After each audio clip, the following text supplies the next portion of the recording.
All right, so let's talk a little bit about this playoff picture, what we see, what we like, what we don't like, and moreover, potential chaos scenarios and where we think this thing will end out. Okay? Do you want to begin or do you want me to start? Well, how about you start, but let's answer this question. Okay. Because this was kind of what I like started our question answers. started our discussion last time. Better for the listener. And I'm a little off kilter right now, folks, and I apologize because I have made a mistake. And if you don't know this, I'm a Cherry Coke fan, and Cherry Coke I like the Sherris. Coke has put out a new seasonal drink, the cinnamon Coke, and the label looks exactly like Cherry Coke. So I bought one for my buddy Bill here. Bill got a Cherry Coke, and someone snuck a cinnamon in right behind it, and I grabbed a cinnamon. I'm not a big fan. I got to tell you, this has happened to me. Fortunately, I read the label, but I went up and I was like, wait. I mean, they look exactly the same, so it is definitely a bit of a screw 'em with your attention. But, yeah, no good. I grabbed it out of the same row, so clearly, because I did look at the label on the front one, but I didn't think I had to look at the label on the second one. I get it. So anyway, somebody else had that. What I think is somebody else did the same thing, and then they noticed and like, that's not right, and they went back and grabbed the Cherry Coke and replaced where they took the Cherry Coke with the cinnamon, and you got screwed. But I've noticed everybody's putting the cinnamon next to the Cherry Coke It as is. well. Or so at least why? like one row over, so you just don't even think about it. I get Anyway, it. all right. Not cool, Coke. No, messing with me. I like my Sherris. All right. So, what do you? So think, here's the man? question. Here's the question. What's your question? Question is, again, we asked this last time at the start of the conversation. Did they get it right? I mean, yeah, I guess. Yeah, I think if anything, you could have put Ohio State up there at 1 instead of LSU simply because of this past weekend's games. And if you're looking at what happened to the LSU defense against not a very good Ole Miss team, it may raise some questions, and it may also force you to start looking back on their season and that, this isn't the only team that's put points on that defense. I know there's been a lot of chatter this week about defensive coordinator for LSU, Dave Aranda. He gets paid one of the highest paid assistant coaches in the country. Mm-hmm. And, did the focus from head coach Ed Orgeron come off defense because that's what they're just known for typically at LSU, and put more attention this year to finding, Joe Brady, the offensive coordinator, convincing him to leave the New Orleans staff to come coach up Joe Burrow, and the results have been phenomenal. But you got to play a complete football, especially down the stretch like this, and when you get into the playoffs. And there, as I said before, there's a little something to be desired out of the LSU defense. So that's the only thing. I mean, the only reason I don't think they did is because, it's not like Ohio State, Rutgers is something to be, to move them up over, even though they beat the crud out of them. And I think because of what the Big Ten has in front of them, that it'll play itself out, which is why they had it that way. In terms of Alabama moving, I think Alabama staying at 5, I think is right. I know Tua's gone, but they're not supposed to forward project, from my understanding. So you can't forward project what Alabama may or may not do without Tua. Now, they could use the Tua thing not being there as leverage to move them back if it certainly isn't the same team under Mac Jones. We saw that they only scored 3 in the second half after Tua was gone and Jones came in. But I also saw, an easy game earlier in the year where Mac Jones was playing where they blew doors off of him because they game planned correctly and made it easy on him. And they have pieces all around that, so I think it was right they didn't move them this week. I think if you saw Alabama drop this week, then it would be a clear indication of them forward projecting because Tua's gone. That's just my opinion. Okay. But at the end of the day, I think they got those right. I'm looking down the list here. I think they got it right for the most part. Again, I thought it was a little funny with the Big 12 because, they obviously are not showing much love for them altogether, especially the teams at the top in Oklahoma and Baylor, who pretty much flipped spots. Yet they have a 4-loss Iowa State team get into the end of this thing. So they don't want to show a lot of love for the Big 12, yet there's a 4-loss team there. And a 3-loss in team. the rankings. I don't know. It's kind of confusing me. And then the other thing I would say is the Southern Cal making it in at 7-4, and I don't think that by any means they might that they're not deserving. I mean, it's fine if that's what they want to have them there at. I just think what that tells me is with Oregon and Utah, pretty much chomping at the bit for that 4th slot. We've talked if they continue, then the winner of that Pac-12 championship game should have a serious shot. I think that putting USC in is a favor for them. I think that helps the Pac-12. Okay, and I also think it'll help them determine at the end if things do shake out and there's a little question, because common opponent USC beat Utah, Oregon lost to Utah. So, however you may, or Oregon beat USC, Utah lost to USC.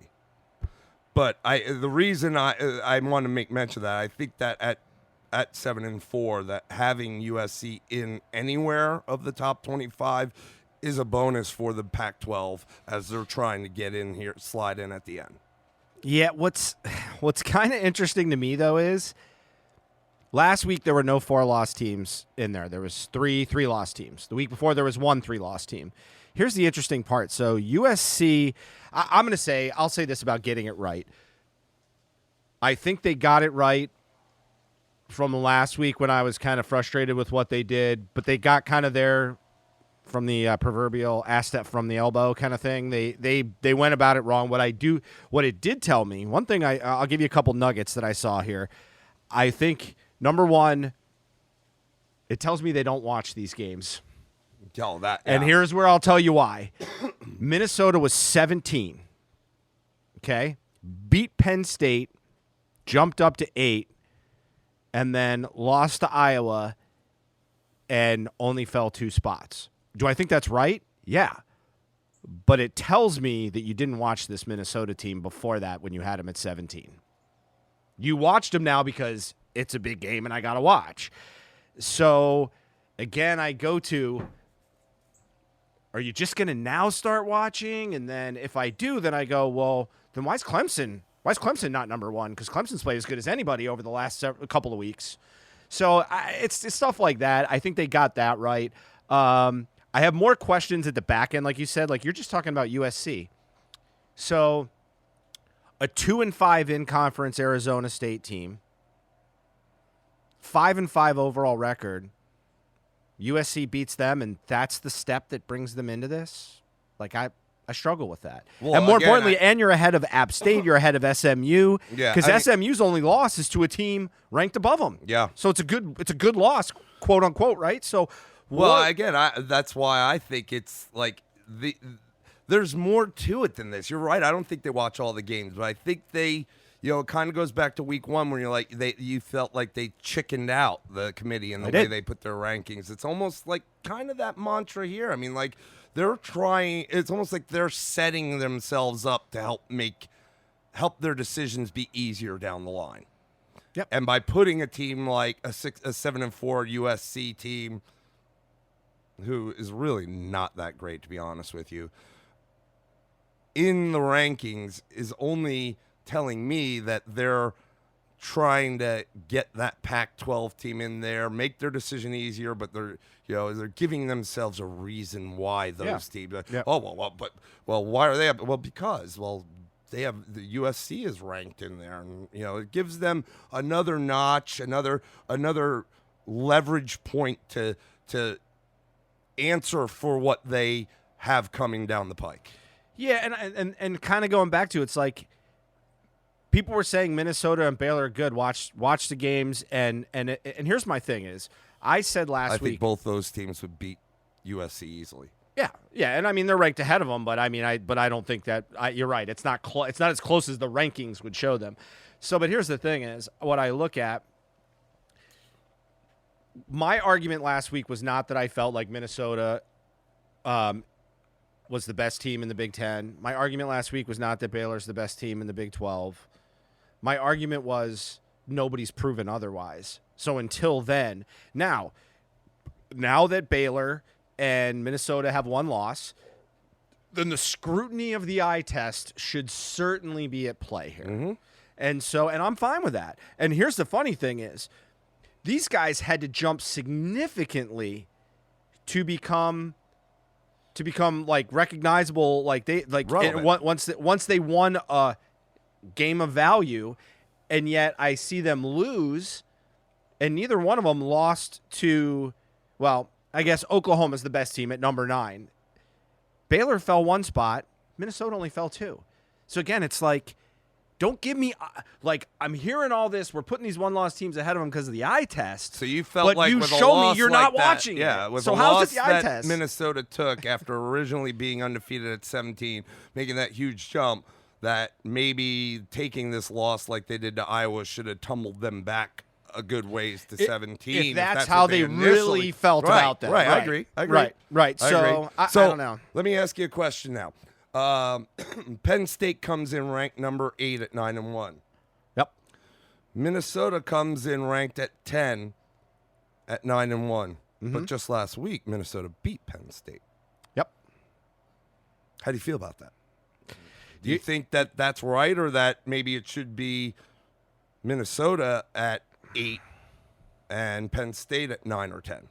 Well, so let me answer your question by throwing another scenario at you.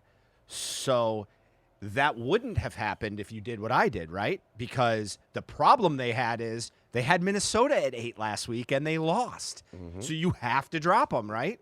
You have to, because they lost. Mm-hmm. You only thought they were the 8th best team. So that's the predicament you put yourself in. Would I say Minnesota should be ahead of Penn State? Yep. I mean, Penn State played a close game against Iowa. If you take them, Iowa, the only reason Iowa's way down is because they have 3 losses. But Penn State played there was a tough game against Iowa.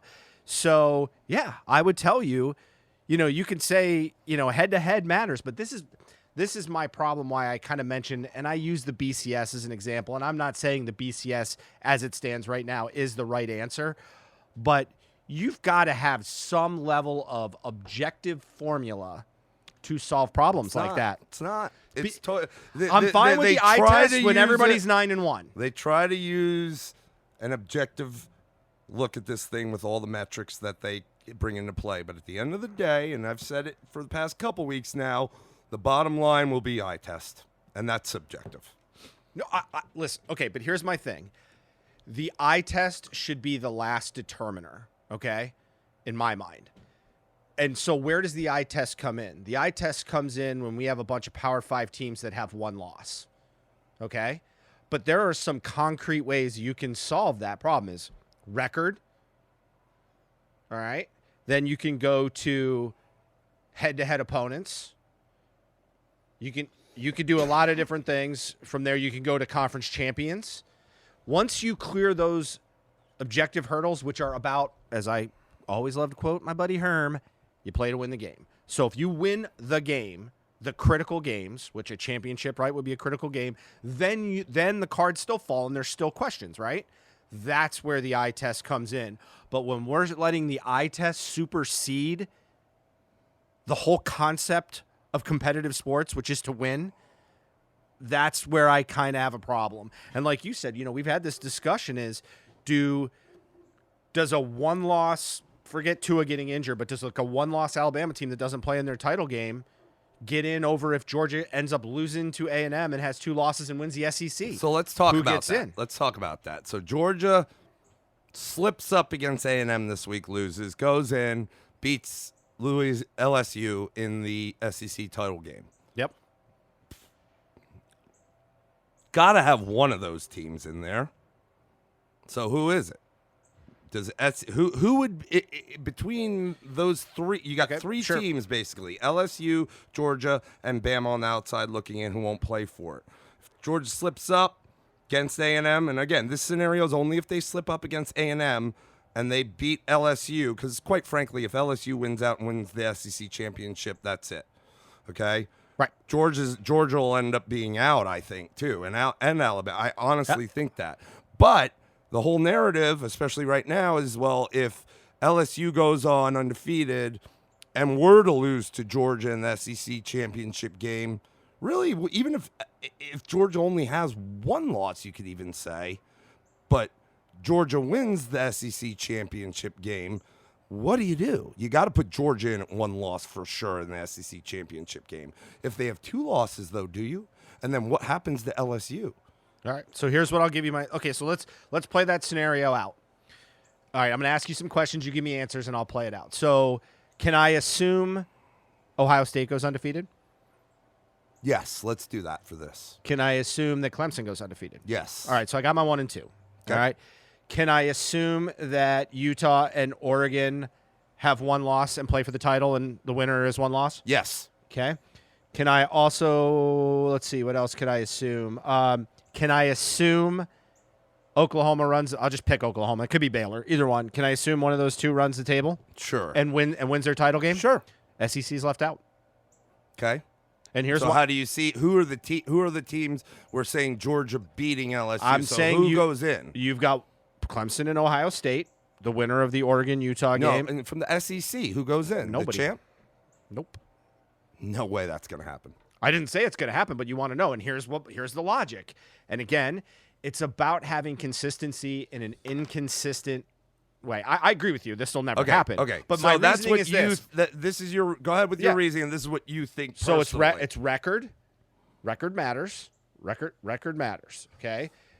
And then it's winning the conference. Like, so record 0-0. So then I go and obviously we got the undefeated. So that's where I get the undefeateds, right? Because I assume they win their conference too. They've won their conference. Then I go to who's won their conference with one loss. And Georgia doesn't make the cut. But I'm talking about people that haven't won their conference, didn't. Like, how much more valuable are those conference games if that's the reality? So they should be more, but they make like that it is something, especially in the recent years, that they're really going to take into high consideration. But the reality is it's just another game. It's a good game. Usually it's a good win because you're playing probably a decent team. Most likely that team is going to probably be in the rankings somewhere, sans the ACC. So but that's really what it boils down to. I think it's just another good win. Well, let me throw another scenario at you. What if Georgia loses to Georgia Tech? Okay, crazy as it may seem, and Georgia has 3 losses and they win. They're definitely out. But does LSU and Alabama still get left out? That's my question. I don't think so because right now the schedule that they've played and the way they've performed, despite their defense, LSU will get in there. Even if they lose the SEC championship game, if they're undefeated, I think they'll find a way to get them in. Because I'd almost go in that scenario. If I'm that scenario, then I kind of start looking at it and looking at Clemson and like, why do you play a title game? A title game is actually, in that scenario, if LSU or Alabama are to get in, it's in a way it's almost more dangerous to play the title game. It is. And we've seen that happen in the past because So there's teams that haven't played in it that have backed their way in, whereas as opposed to the team that lost but played in the title game, even if it was close, just get completely knocked out of the picture. Yeah, and now, if you had multiple there has to be some objective basis for where you're going to win. But here's the whole thing is, I know this. I can tell by looking at these rankings. And USC is your perfect example in this week. And I could pick one from last week, and I could pick one from the week before. This is about money, and it's about ratings, and I'm not a fool. If you want to make it all eye test and just say, we're going to have these people pick the 4 best teams, then let's just go. But the point is, everybody's using this imbalanced formula for doing it, and it makes it all muddled. And, I know what college I kind of think I like that. But they want that because they want people to talk about it. No, what I think I like that. Forget all the metrics. Forget all the objectiveness. Let each committee member be subjective. Individually, let them be subjective based on one thing and one thing only. Not one thing only, but based on one premier thing, and that's the eye test in terms of, is this team one of the best 4 in the country? Because at that point, if they individually do that, then they should be looking at it. Okay, here's a record. Here's their plan. Okay, and now, but the ultimate trump card is the eye test. I think they'll whittle themselves down enough to, probably, 10 teams or less, and then pick from there. I mean, why not? May as well. At least it would make more sense. But if you're saying don't go off any sort of metric, well, they are. But they would be. But ultimately, their vote as an individual, they would be taking into consideration all those other metrics and records and all that to get to whittle down to 10 or less teams that they have in a pool to say, out of those teams, based on my eye test, these are the 4 best teams. So it wouldn't be weighed completely on that. Isn't that going on right now? I don't think so, because I don't think they know. Because we have seen in the past weeks, we saw it in week 1 where they ranked. Who did they have up there? They had LSU, or it was Ohio State, LSU, Alabama, Penn State, then Clemson. And the reason Clemson got left at the 5 spot is because of their strength of schedule is bad, and they had a close call with North Carolina. But they didn't use that same rationale between 3 and 4 between Alabama and Penn State, because if they did, then Penn State technically should have been at 3 and Alabama at 4, because their schedule was poop. Okay? So that's what I'm saying. I don't think they know. I think it changes every week. Well, this metric's more important than this metric this week. I think it's a revolving door with how they're analyzing these teams. So my thought process is, because there is that subjectivity, and eye test does ultimately play a very important factor. Go ahead and individually, each of the committee members sit down and look at all those metrics outside of the eye test, just completely objective. Get yourself to a pool of 10 or less teams to be looking at based on those objective metrics, and then from there say, okay, of these teams, which ones, eye test, which then the subjective comes into, I think, are the top 4 teams in the country. Because at least there'll be some level of understanding there. I can't understand what they're doing now. I mean, what they do one week completely contradicts what they'll do the next. That method, or even within the same week. But by that method, you'd be okay with it. We'll take the top 10 rankings right now as they stand. Assume it's the end of the year. You'd be okay with Clemson, Ohio State, or LSU potentially being left out of the national championship, out of the playoff. I don't think they would, because I think eye test would. But it's potential. If you're saying yes, once I get my 10, throw everything else out and go eye test. Yes, if that's the way I want it, then yes. Okay. Because I think ultimately they would get to the best decision of those teams. I mean, you're going to look at at certainly 2 of the top 4 in Ohio State and Clemson at what they've done. Just despite all the metrics, but just how they're playing especially right now when it's most important. I think they would say, okay, that is one of the best teams. Okay, if that's true. And unfortunately, historicals will play a factor. What if Clemson would have lost to North Carolina? You'd be amongst those 1-loss teams. Mm-hmm. And we would be sitting there. They just hit a 2-point conversion. That's one play. We would probably be sitting somewhere between 8 and 10. And we would be on the outside looking in, because there's no other ACC team in there. And it would be an opportunity still to potentially get in, but it would be a hope and a prayer in my mind. But I guess my point is, let's just say you're in the top 10. If they would have converted that 2-point conversion and you would have lost, mm-hmm. it wouldn't necessarily, and all things else staying the same, you'd still be playing the same level of football that you'd be playing right now. By that rationale, but you wouldn't be in. Yeah, I agree. So, but the point is, being undefeated matters. Absolutely. Okay. Well, it really does for us this year. We're also talking about, it matters. The ACC, yes, it is down this year, and that's a problem for us. It doesn't Who help. cares, though? It matters, is my point. It matters. Yep. So if it matters, be realistic about it. It matters. It does.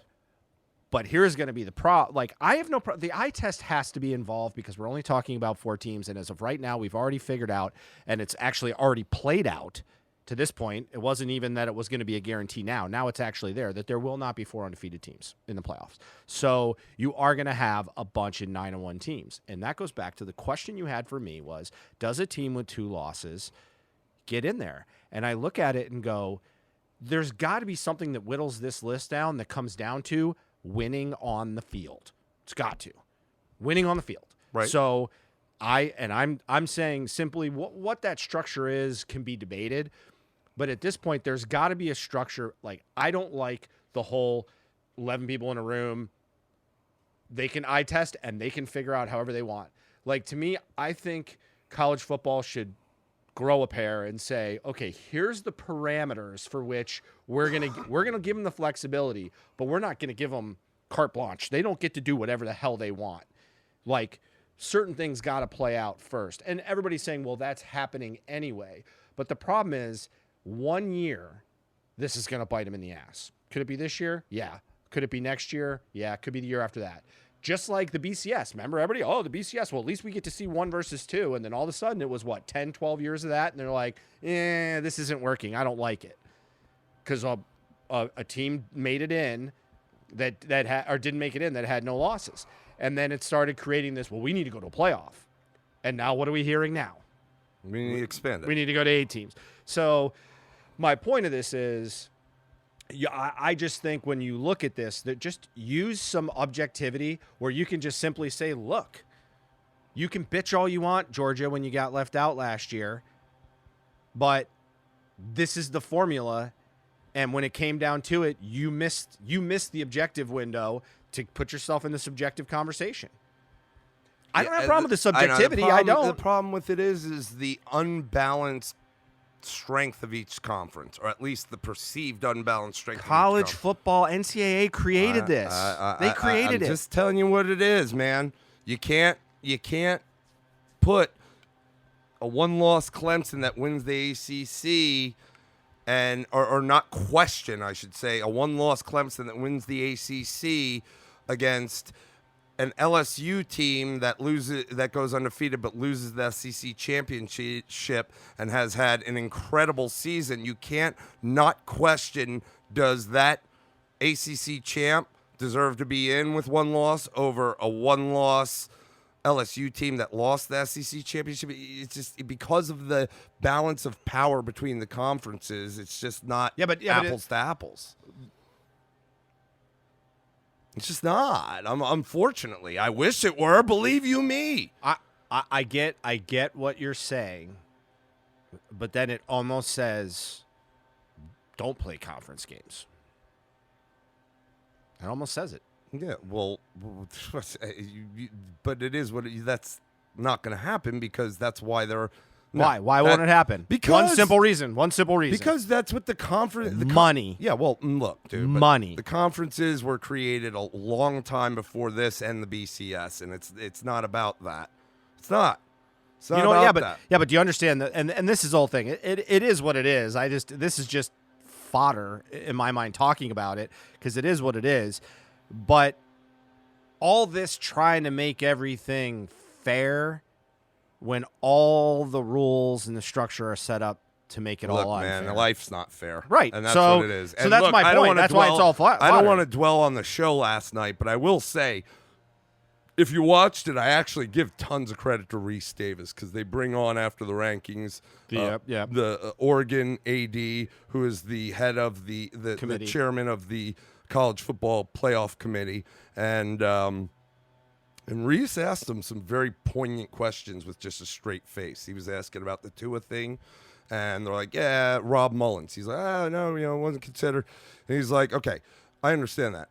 Was it brought up? And he pretty much was like, yeah. And then he asked him, what did he ask him? He asked him something else, and really, he put the guy on the spot a couple times, and I loved it. And the guy didn't really squirm. He answered it. One of them was kind of a skating around the question answer, but he did. He went right at him, and the guy was fine. He was prepared for it. I think they know ahead of time some of those questions that are going to be coming. Well, I think if they know if they've discussed it, it's a potential question. Right. So, and to be honest, Rob Mullins gave for the most part, all of his answers were pretty solid in terms of why it happened, because all he's really doing is regurgitating what happened in the room, and he wasn't hiding from anything. Certainly, that was when it was asked of him of what was discussed in the room.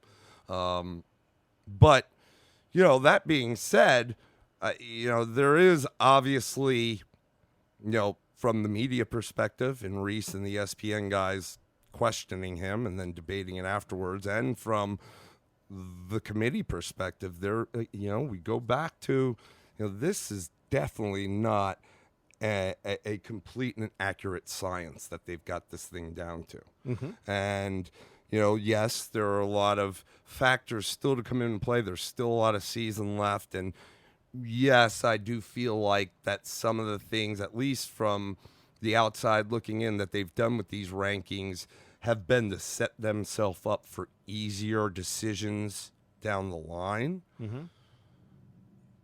I mean,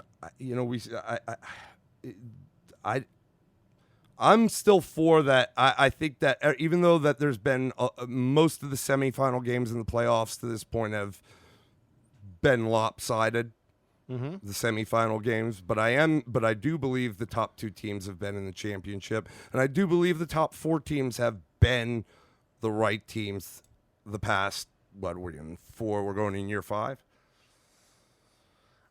I mean, look, man, I wouldn't want to be one of them, because I would be barking left and right. I know you would be, but, the problem is the reason I wouldn't be one of them, because as much barking as I do, obviously it falls on deaf ears. Yeah, well, let me say this. It's a tough job. Like, I'm not demeaning anybody. I get it. I can understand the logic behind all of it. But here's the thing is, you're saying, like, I like that subjectivity, but I only like that subjectivity if I know you really watch the games. You don't have to agree with me, but just really watch the games. And, like, when I see stuff like Minnesota and Baylor, the way they fell, did you watch the games? Not did you watch the Iowa-Minnesota game? Not did you watch the Minnesota-Penn State game? Not did you watch, Baylor-Oklahoma? Did you watch any of the other games? And so if you're going to get to that, it's going to get kind of dangerous. Look, there has to be subjectivity. I get it. There has to be, because right now you're going to have a bunch of 9-1 teams. But here's the thing that you say that is important to me. You say there's no way the SEC is getting left out. So the deck is already stacked to the ACC or to the SEC, right? Sure. Yep. Okay. Every year it is. What team has had the first conference championship? Who conference champ? Yeah, national championship? No, conference champion. Who started the idea of having a conference championship game? Who? The SEC. Okay. And what happened? Everybody started chasing them. I mean, we still have the Big Ten, right? Mm-hmm. How many teams you have to have in order to qualify for a conference championship? 12. Right? Yeah. So they went to 12. Yep. We had the Pac-10, right? Mm-hmm. They had to go to 12. Mm-hmm. The ACC, we know that story. Mm-hmm.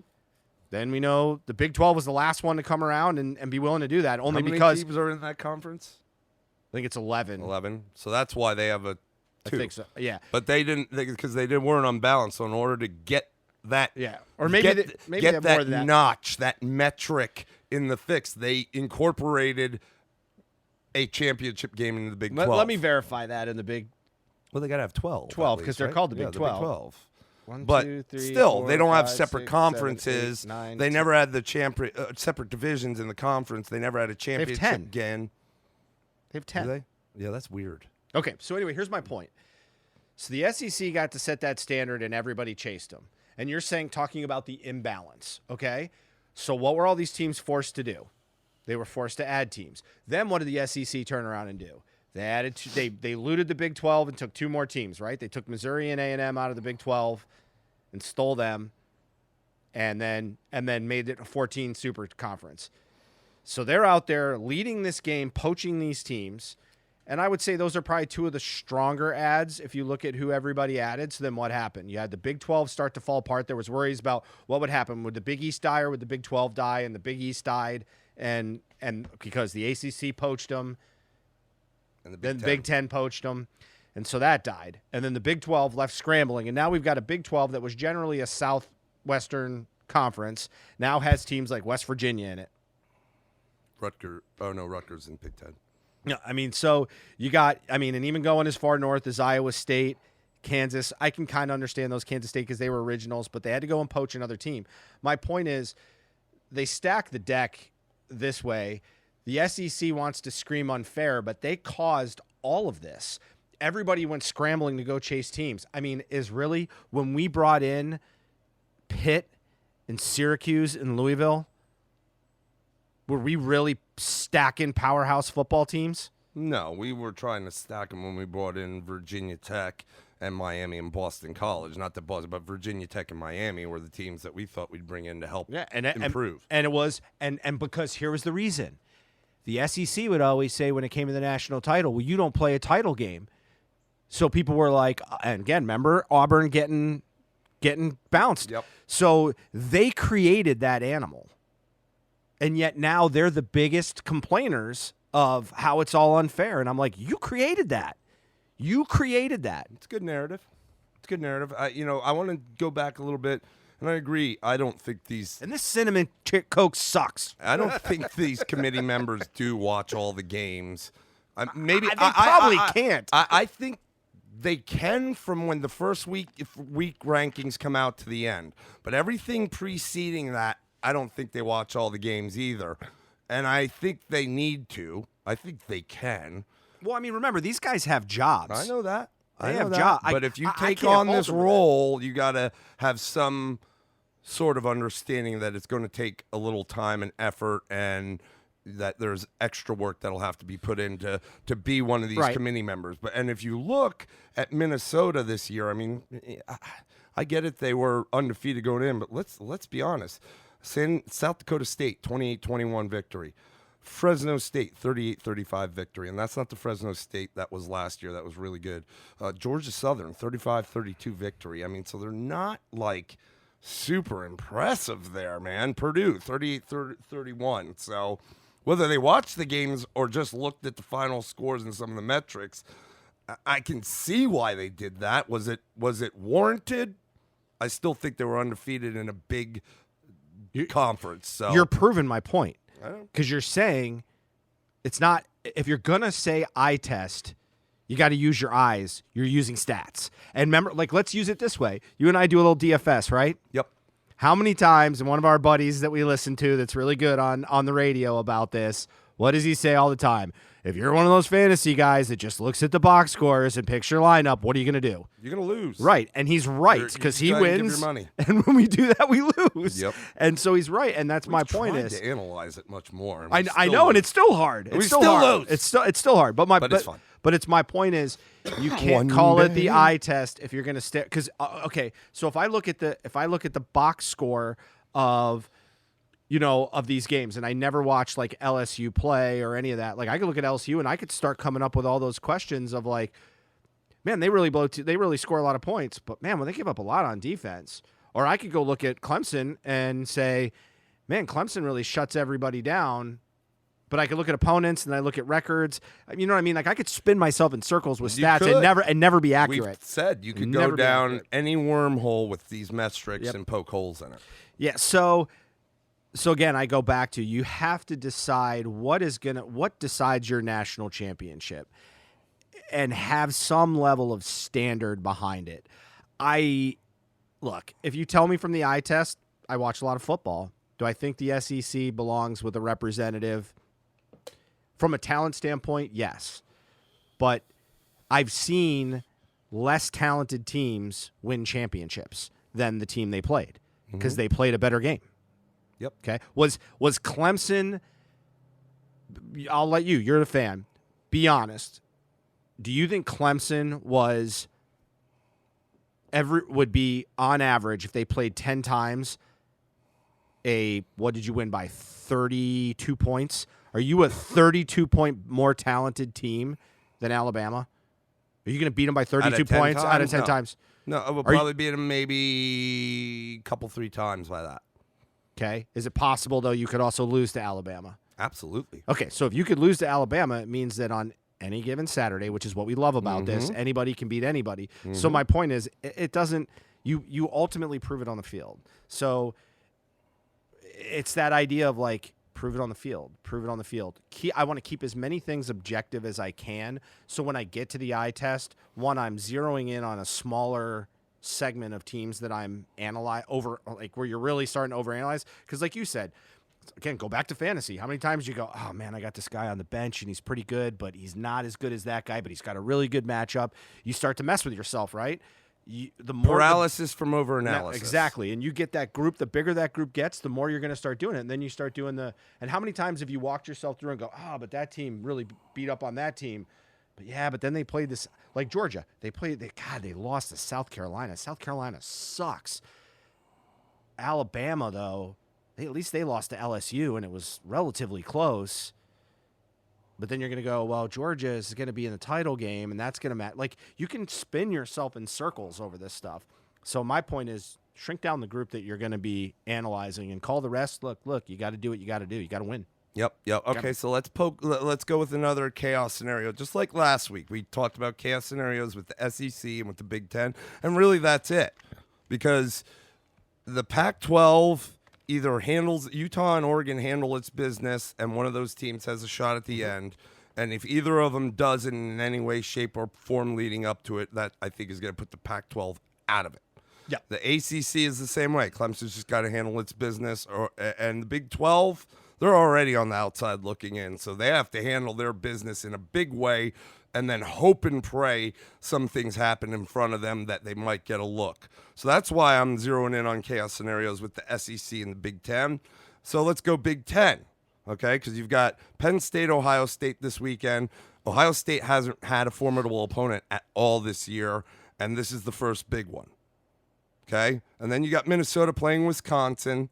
Minnesota still has a lot to play for, mind you, because if they win out, they get to the championship game, and they, I think, do have some iota of a shot if Ohio State ends up in there on the other side rather than Penn State again. Let me ask you this. I'm going to go with you're going to chaos scenario. I want to let me interrupt, and I want to throw something at you because I took a lot of time on my end with this, and I want to see you do it. So do you believe, like you kind of believe that the SEC needs a buy-in on this just by sheer talent, right? That's your feeling that they're going to get a buy-in. Do you believe the Big Ten is in that same category this year?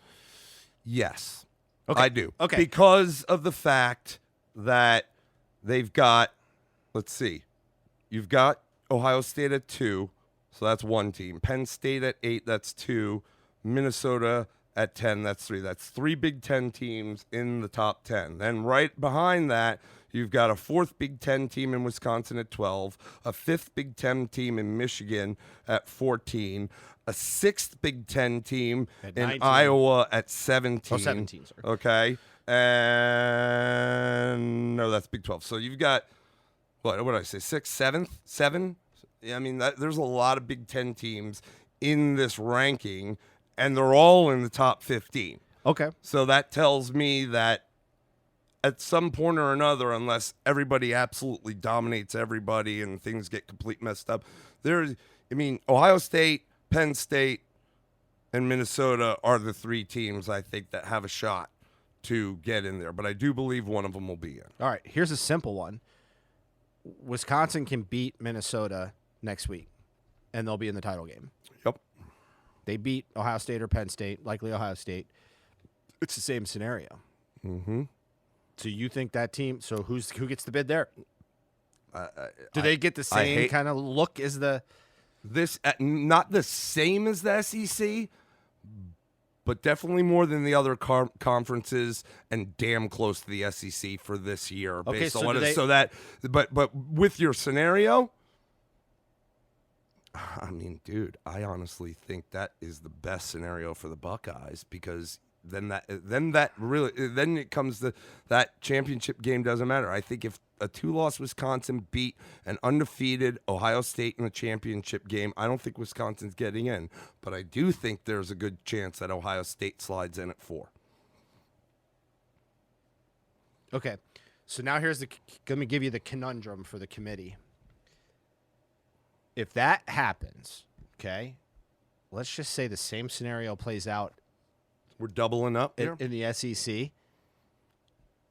The problem you're going to run into is you can't do for one what you don't. They'll get hammered for doing that. Yeah, well, then they're going to go to things like the strength of schedule to try to justify their Yeah, but existence. you just I know that. mentioned that the Big Ten can hang right there with the SEC. I know that.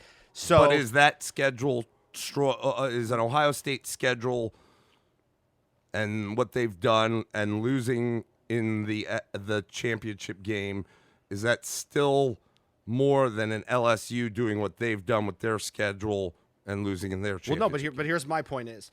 So let's just say Clemson's in, okay, because they'd be undefeated. The point would be, so you would literally in that scenario you would leave out 2 conference championships from the 2 best conferences. Yup. So what does that mean for those conference? As much as we think now that it is an important factor, again, it's what I go back to earlier. Interesting. It's what I go back to earlier, which is you were asking about like the importance of the conference championship games, and I think they are important, but I think they're more important from the fact of not that a team won its conference, as great as that and as much as that should be a credit. I think is more that it's just a big game they're playing in, another big game to strengthen their strength of schedule, strength of record, rather than it being take away that it's a championship game. Forget that it's that, and look at it more like this is another good, really good game against a good opponent that will be a notch on their belt, their strength of record, strength of schedule, whatever you want to look at it. That's what it really is. That's what it really is. I would tell you this. You, I think, would have just made the argument for the fact that get rid of the conference game, go to 8 teams, and force conferences to play one more conference game. Well, I mean, if we were to talk about that, I don't think they need to expand it. But if they did, I'm still not sold on an 8-team race. I'd be sold more on a 6-team race. But you'd be making it one. You'd erase that week. Yup. So now you could play. Because that's the problem. They can't keep adding weeks because kids got school and everything else. Well, maybe that could be a solution if these type of situations happen And require and it teams play. diminishes those championship games. They may do away with them. Maybe they will do away with them and say, because now we're expanding and you have an extra game to play. My point is, if you used some level of objectivity as the leading edge of the spear, subjectivity can still come into play, but you limit it and then you put the value back in those big games that people want to see. Because the reality is, I like to see rivalry games more than I like to see someone just playing a scrub, or not even just a scrub, just playing another divisional game. I like to see it. But you're almost pushing towards that argument where the 8-team playoff would make more sense because you're still playing a talented team. You're allowing them to expand the pool. You're eliminating a week's worth of games to allow you to potentially add an extra week of games through a playoff, and then you can expand. Now you can say best record in the conference wins, gets buy-in maybe. I don't know. Again, we're devaluing the value of winning your conference. Well, I don't know. It's kind of I know that's probably that's a very unlikely scenario, but my point is, why put ourselves in a position to be there? And that goes back to my having those standards of you're a Power 5, you go undefeated. That's undefeated should be the number one. And is it? Yeah, but it doesn't require them to do that. I think there should be some level of requirement. Does winning your conference championship, and maybe some people disagree, and if they disagree, fine, but at least everybody knows what the rules are. What's a Minnesota sitting at number 8 with no losses going into this week thinking? They're hoping for, what if their schedule didn't set up for them to play? What if, right now we're saying we don't think Oklahoma in the Big 12 is very good. What if Oklahoma was undefeated? Well, maybe the Big 12 has it right though, with the way they do it. And because they could easily go take their conference championship game away now. It's not like they have 2 divisions, and it could be 1 and 2. Okay, so I mean, they could easily do that. I mean, what if So if everybody followed that model, then you'd see without the championship game, it was kind of 1 and 2 in those Power 5 conferences are the ones to be looked. That are the players. Maybe you'd have something. Now, we've gone a little long on this, and I'm going to have to dice it up, but I don't want to stop, okay? Because I do want to talk a little bit more. this is projection from us personally, or you personally, based on where the things sit now, and based on where you think with the games left that these teams, especially at the top, have to play. Yep. How do you think the rankings, assuming everything goes like, okay, let's just say LSU goes ahead and runs the table. Sure. But let's say LSU does run the table, but they still are showing some deficiencies on defense. Let's say Ohio State. They will, because they are who they are right now. Let's say Ohio State and Clemson continue to run the table and continue to dominate in the fashion. 3 undefeated teams. In the fashion that they have. And then whoever it may be, Georgia, well, if LSU runs the table, they'll have a loss. I think Georgia's out of it. Still got Alabama sitting there. Still got the winner of the Pac-12 if they continue. And so who's my fourth team?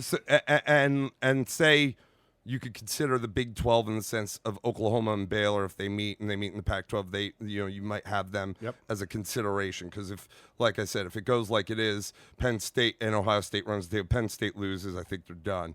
So in that situation, you've pretty much got LSU, Ohio State, Clemson, Alabama, Oregon or Utah, Oklahoma or Baylor, right? Yep. Let's say Oklahoma wins in big fashion against Baylor. Let's say Oregon wins in big fashion. So now we've taken out even 2 more teams, Baylor and Utah. So now you've got LSU, Ohio State, Clemson, Bama, Oregon, Oklahoma. Who are your top 4, and how are they ranked? Okay, well, again, mind you, if it proceeds the way we've seen it, Ohio State rolls people. Shuts people down on defense. Clemson rolls people, shuts people down on defense. LSU rolls, still has some problems with their defense. Okay. Is this my opinion, or is this what I think will happen? Your opinion. My opinion. Number 1 team in the country would be Ohio State. Mm-hmm. Number 2 would be Clemson. Number 3 would be LSU. Again, assuming what you're saying, now I don't think that's what will happen, so I want to put that disclaimer. And I would say the winner of the Oregon-Utah game would be, from my eye test, would be the 4th team. What do you think will happen if that scenario LSU happens? will stay at number 1, Ohio State will stay at number 2, and Clemson will stay at number 3. They have determined that those are the teams. That's the order of those teams. It's already determined. It's written in stone. And the simple fact, even if Ohio State and Clemson shut out the rest of their teams and win 59-0, yes, and Louisiana and LSU just barely wins because I think A&M the rankings of the teams are predicated off the belief. The reason why they're ranked where they are right now is predicated off the belief that the SEC is the more daunting conference, especially winning the West, which is the toughest. I will say it is the toughest division in college football. I think Ohio. Then I think you agree that the Big Ten is the next best conference, so they would get that bid.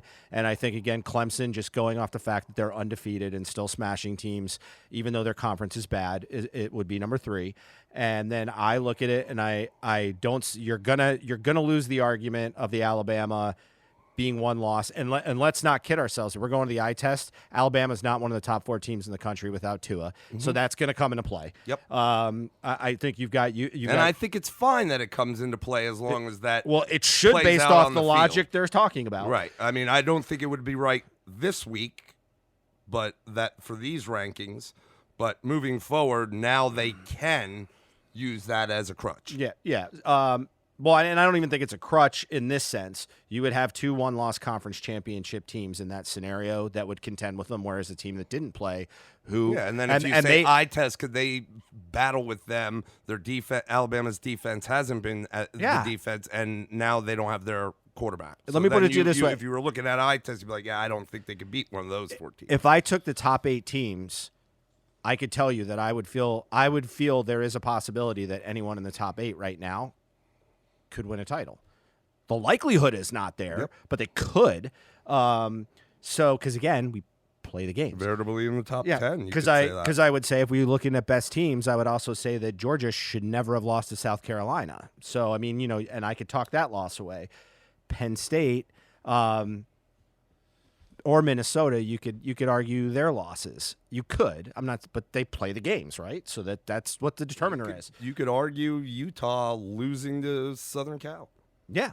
I mean, now, especially I don't with them think ranked that's up a great, even though they're ranked, I think that again that is something that almost the community like teed up to help themselves, because I don't think Southern Cal's that good.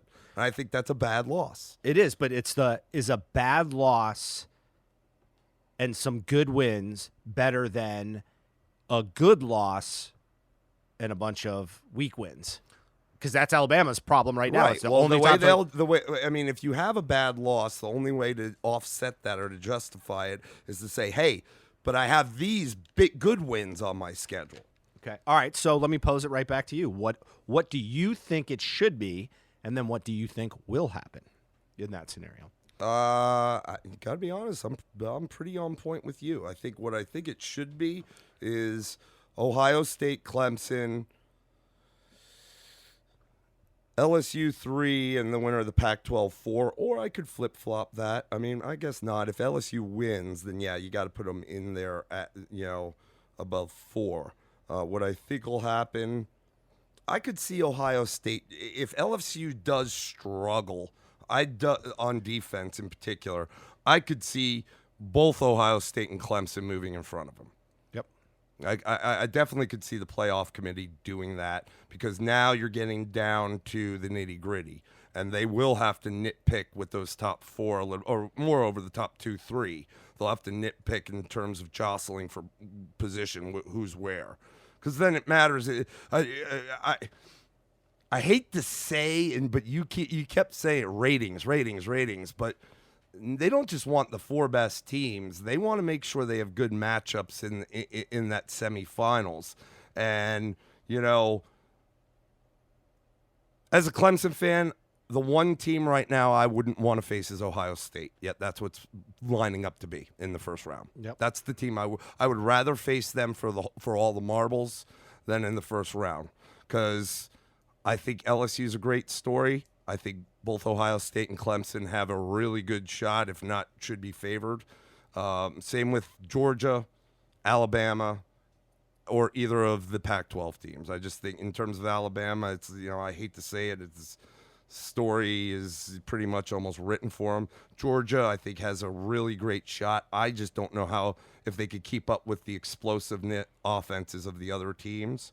They do have a great defense, but at the end of the day, that I as a Clemson fan, I don't want to see Ohio State in the first round, because I think they're the most complete team. No, next couple weeks probably match up the best against next couple weeks will tell us more. But I think that LSU's defense points can be put on the board on them, so that is less of a daunting task for me. They don't have a Chase Young. Okay, and I've talked a lot about the game changer on defense and not from the secondary, someone that's on the front or in that front line. We got Isaiah Simmons. They have Chase Young. LSU doesn't have that guy. Georgia doesn't have that guy. Oregon, Utah, none of these teams have like that one dude. They might have great guys on there, and I'm not saying they're not really good and won't be NFL prospects or play one day on Sunday, but that one dude that when called upon or needed a big play to be made can take over a game, that's Chase Young. And we do have one in Isaiah Simmons, I promise you. If you don't know, then you're not watching the tape. Mm-hmm. But those other teams don't. All right, so I'm going to ask you an even tougher question, because you're placing these scenarios without the ability to say how it's going to play out. I'm going to ask you, how does it play out? Who is in the Final Four? Like, meaning who you think's going to win, and it'll be telling, because you'll be telling us who you think's going to win the game. Do you think we're going to end the way you just said it was going to end? Yeah.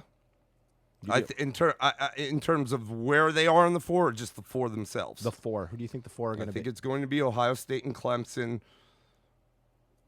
I think it'll be most likely LSU. When we're taking chaos scenario situations out of it. Well, no, I mean, you can think there's going to be chaos. Even if LSU, again, and that I'm taking it out of it, because I mean, even if they lose to Georgia in the SEC championship game, I do still think they're gonna, based on what's going on this year, put them in there. And I think the winner of the Wait a minute. So if Georgia has one loss, you think LSU still gets in and beats them? Or you think LSU is going to beat Georgia? I think LSU is going to beat Georgia. Okay. But All if they lose to them, that's still. Oh, yeah, I mean, I do think it's the way I said it would play out. I think it's going to be Ohio State, LSU, Clemson, the winner of the Pac-12. Interesting. If you're asking me from a personal perspective, that's what I think will end up happening.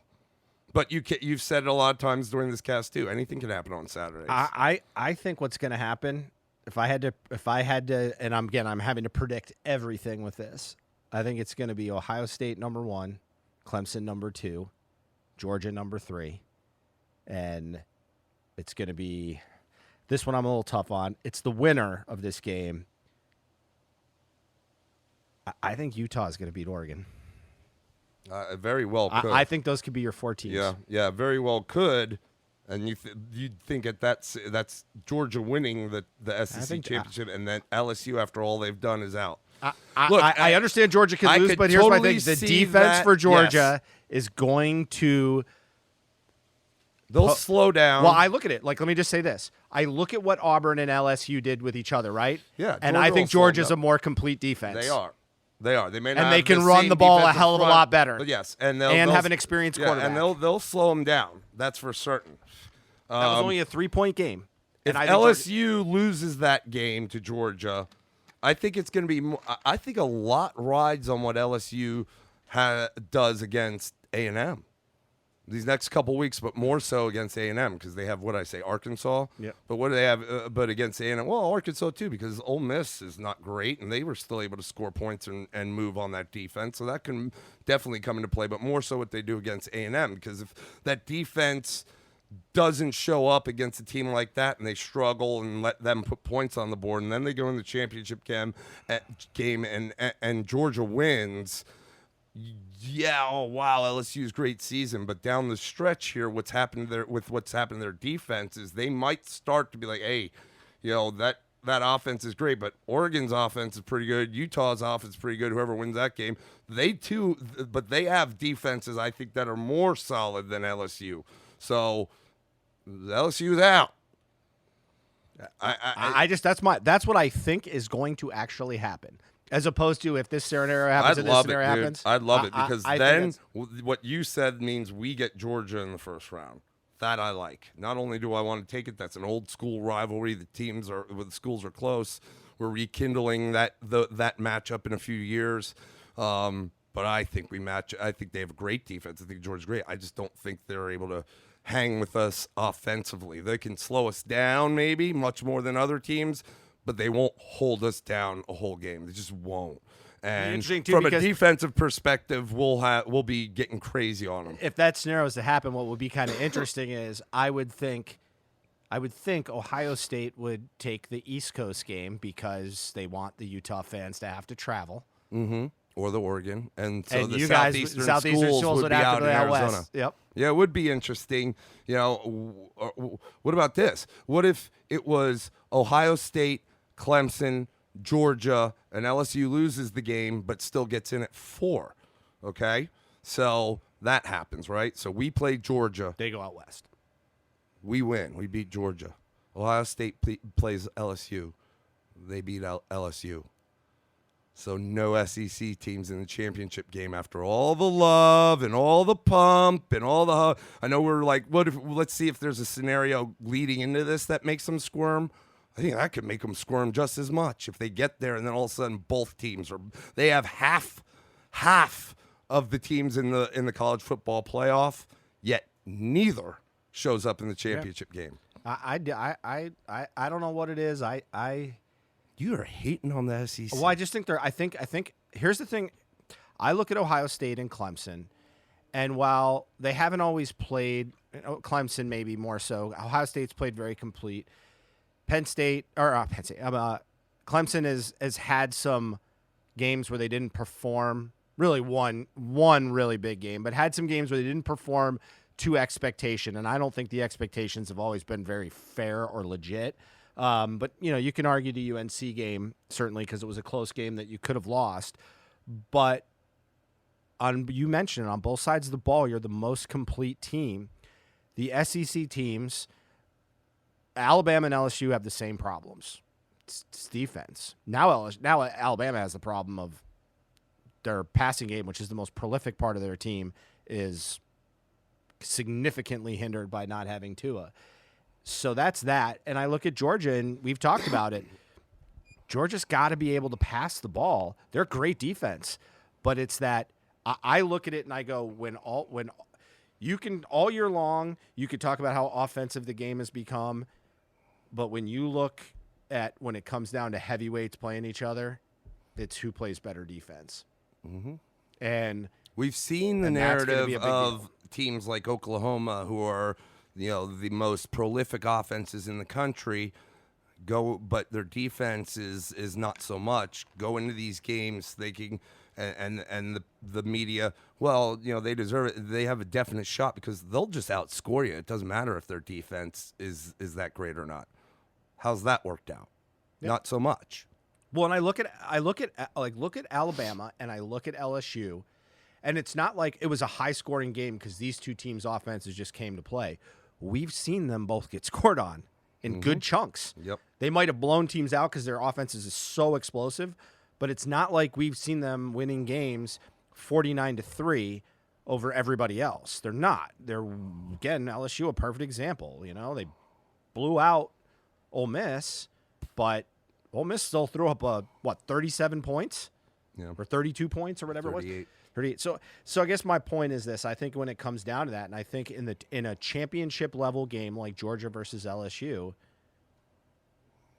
defense wins championships, man. It just does. It still does. Don't think that it doesn't. But you're right. You're right. So, all right, that'll wrap it. We've gone long, but I'll figure out a way to dice this up so it's all right. But it was fun. It's fun. And as we continue, we'll continue this and where we think it's going to be with the top. I want to continue with the end of this, like we said, how we think the top 4 will actually land. Not just making it in the top 4, but how they'll actually land so we can start to look at that semifinal matchup, between the two matchups between the 4 teams. So good stuff, Diggity Dave. We appreciate you listening. As always, we'll see you on the gridiron. Have a great day.